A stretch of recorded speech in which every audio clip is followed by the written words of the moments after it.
I'd like to welcome Senator Chloe Maxmin and Senator Rick Bennett today. I want to thank you so much for joining me on this great day to celebrate the environmental justice values of constitutional green amendments. And I thought it would be great if we could start just by asking each one of you to tell us a little bit about yourself and what brought you to run for political office, how long you've served, and anything else about your term of service that you'd like to raise up for us. Senator Maxmin, would you like to go first? Sure. Thank you so much, Maya. It's so great to be here and celebrate Green Amendment Day. I grew up in rural Maine, and the long and short of my story is that I love my home, I love my community, I love where I grew up, and I've known for a while that I wanted to use my life to fight for this place. And so I've always asked myself, how can I fight for Maine? And the answer has taken on many different forms throughout the years. But I eventually realized that so many of the issues that I cared about and that I saw impacting my community, whether it was around healthcare or climate change, all linked back to politics, and more specifically, the people that we elect and the choices that they make. And I think, like many of us in America, I've been deeply frustrated with our political system at its lack of responsiveness and its lack of representation. And so I decided to run for office in 2018. I've served 4 years, 2 in the House and 2 in the Senate. And, politics is really important, and it really matters who we have in there. Senator Bennett?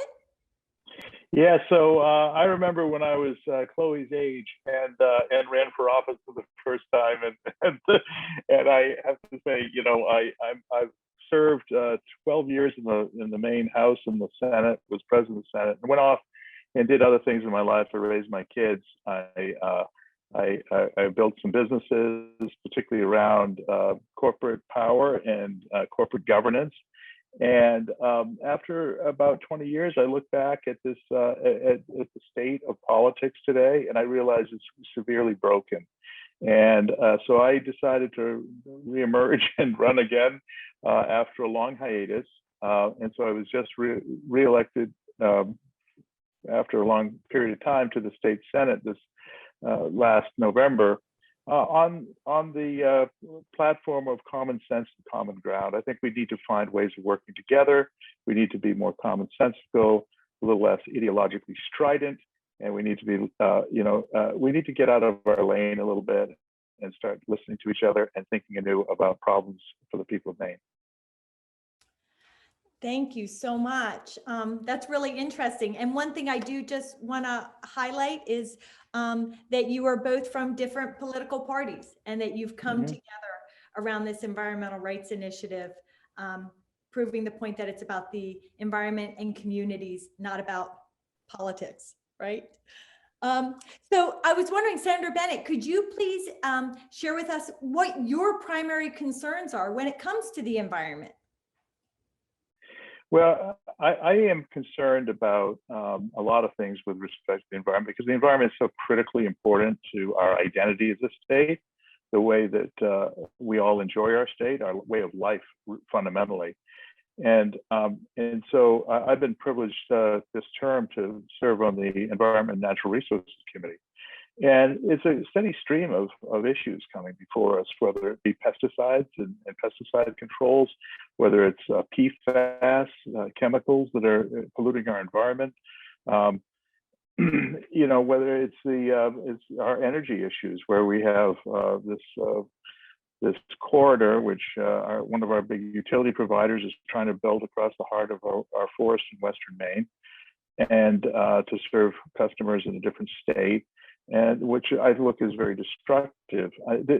We have to be ever vigilant about our environment because it's so critically important to our way of life.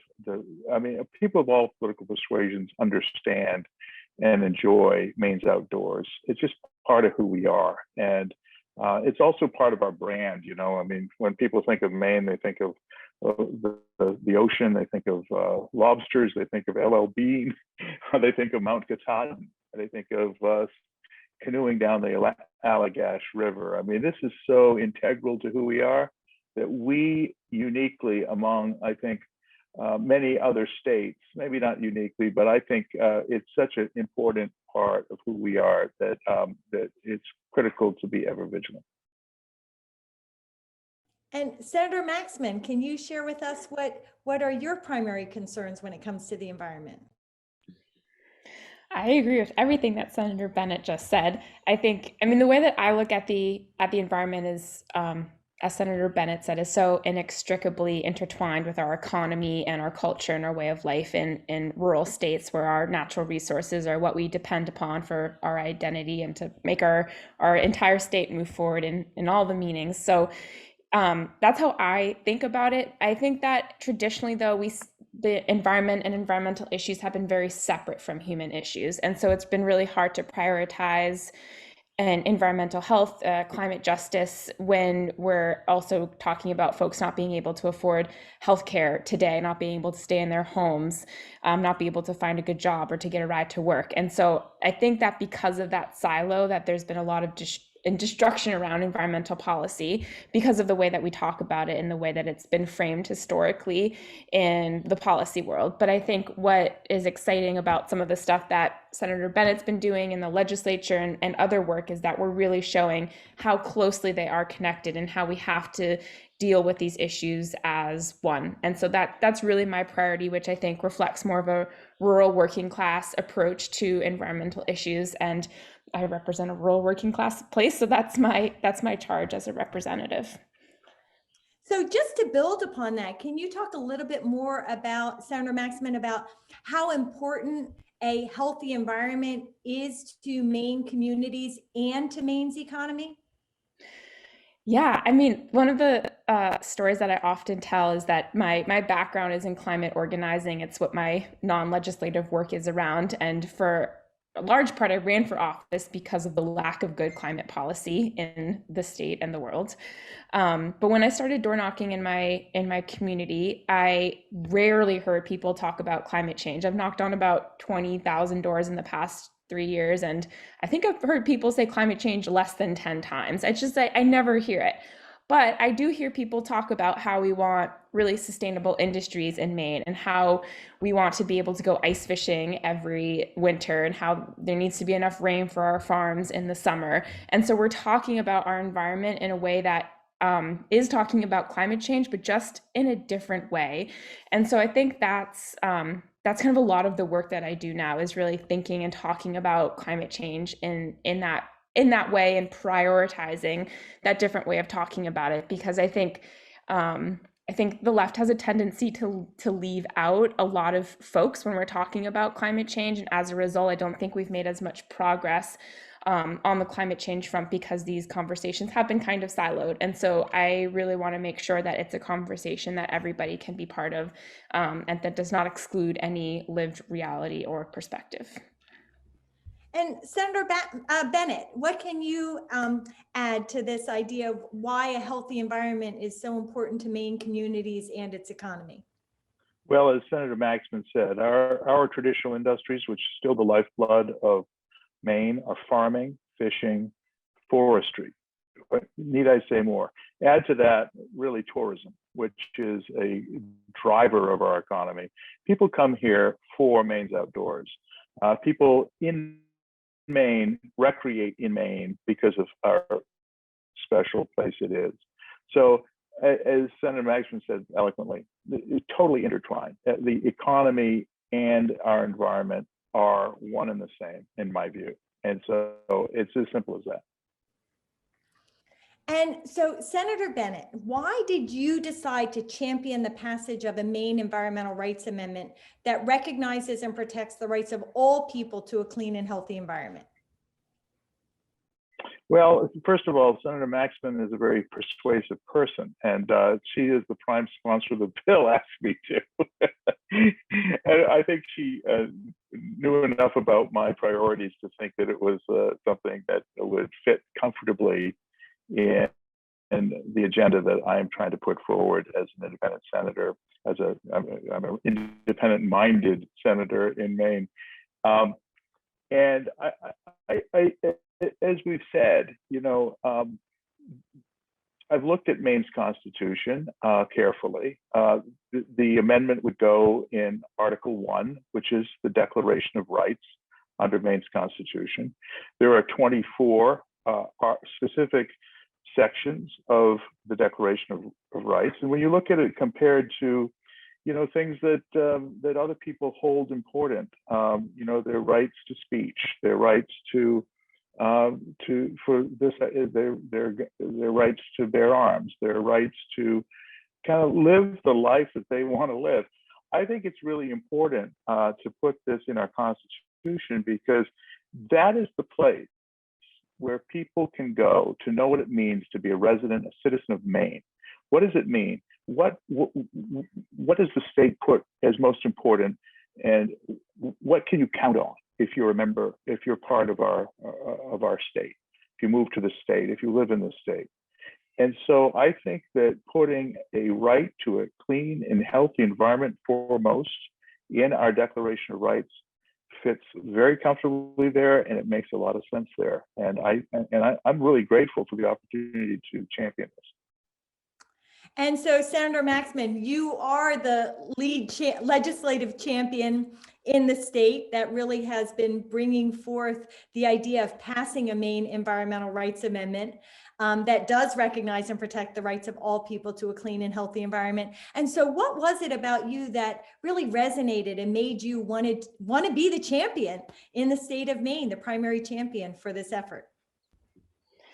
I think a lot of it was conversations with you, Maya, about convincing me about what a good idea it is and how important it is. I think the heart of it to me is that our environment and therefore our economy in Maine should not be subject to political whim. And right now we have no guarantee that that will be the case. We've passed a lot of good legislation, environmental legislation, the past few years, and that can just as easily be undone as it was done, probably even more easily, because making laws takes a lot of work and can be kind of brutal.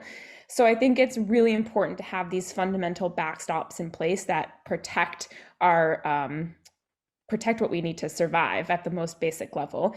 I think I also have struggled as a legislator coming into a policy space and realizing that there's not really a good roadmap for what climate justice policy looks like. And I mean, policy that really integrates how people are disproportionately impacted by our fossil fuel economy or the transition to a different type of energy economy.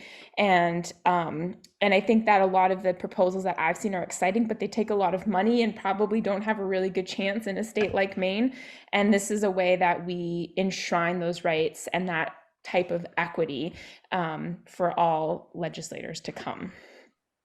So that is a perfect segue for the next question, Senator Maxmin, about how will having a Maine Environmental Rights Amendment help you achieve environmental justice in Maine, which I know is a really important goal of yours? I think, as I just said, that it gives every Mainer the same rights, and I think that's so important, because we have seen how the climate crisis is disproportionately impacting different people in Maine, whether it's folks in the fishing industry who are losing their livelihood every year as the waters get warmer, or our farmers, or anyone who relies on a winter industry. Everything is shifting underneath us. But I think equally importantly, that our transition to a renewable energy economy in Maine is not just, it is replicating those same types of injustices and disparities. And the corridor that Senator Bennett mentioned, I think, is a prime example of that, where we have these large projects that actually do more harm than good to our communities. But we as citizens have no right to stand up and say, I don't think this is a good idea, or this is a bad law, or this is impacting rural folks more than others, or this is impacting low income and BIPOC communities. We don't have that ability right now, and that's what this amendment would give us, and why it's so important for it to be in the Constitution. And Senator Bennett, what would you say to the question of how will having a Maine Environmental Rights Amendment help you achieve your environmental justice goals in Maine? I think the critical thing about the amendment is it protects the people of Maine from governmental action which is hostile to them. I think it's really important that this isn't about neighbor suing neighbor or neighbor against neighbor. This is about individual people, the residents of Maine, being protected from overreach by their government, and making sure that the government serving them puts this right of theirs for a clean and healthy environment front and center. So I think about, like, if looking rear view mirror. Years ago, we took this waste material that was laden with PFAS. We processed it. It becomes very concentrated. PFAS is a very hazardous substance, but it lasts what's called a forever chemical. And it was government itself that, goodwill, but they encouraged dairy farmers and other people in agriculture to spread this sludge, which, as it turned out, was loaded with PFAS, on their fields. And now those farmers have health issues. Their bodies are full of this stuff. They've lost their dairy farms. And I think it's really important for us to remember, and the government to remember, that they're there to serve the people, and the environment is a very important, a critical area for them to focus on. And there's an environmental justice part of that, because it is making sure that the individual citizen has rights to this precious outdoors, precious environment that we all have in common, and that the government doesn't advertently or inadvertently abuse those rights. So you've answered this, Senator Bennett, a little bit already, but I want to give each of you the opportunity to address it head on. So to those who say that environmental rights don't belong in the Constitution's Bill of Rights alongside speech, property, gun, and civil rights, what would you say? Well, I would say, as I said before, that if you enumerate 24 rights in the Declaration of Rights, why wouldn't you have a right to a clean and healthy environment nested there among them? Because it is about the lifestyle that people can expect when they come to Maine. What is it that our government puts most important in service of the people of Maine? And a clean and healthy environment is like nothing more important than that can be provided and guaranteed by the government, so that people can live the lives that they wish to live here in Maine. And Senator Maxmin, how would you respond to that question? I would respond, I think, exactly the same way, so I won't repeat it. I think like one other cool fact is that we just passed a constitutional amendment that will be going to the voters this fall, which is a right to food. And I don't know how you can have good food without a clean air and healthy soil. And so I think there's an opportunity to talk about this. That's going in the same article, the same section of our Constitution.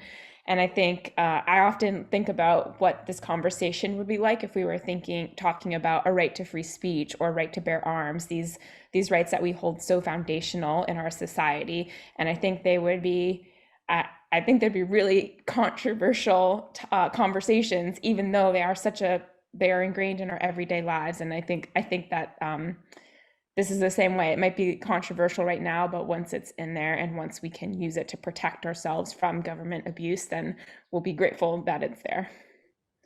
So one final question, Senator Maxmin, what can and should people be doing if they're interested in advancing a Maine Environmental Rights Amendment? What's your advice to them?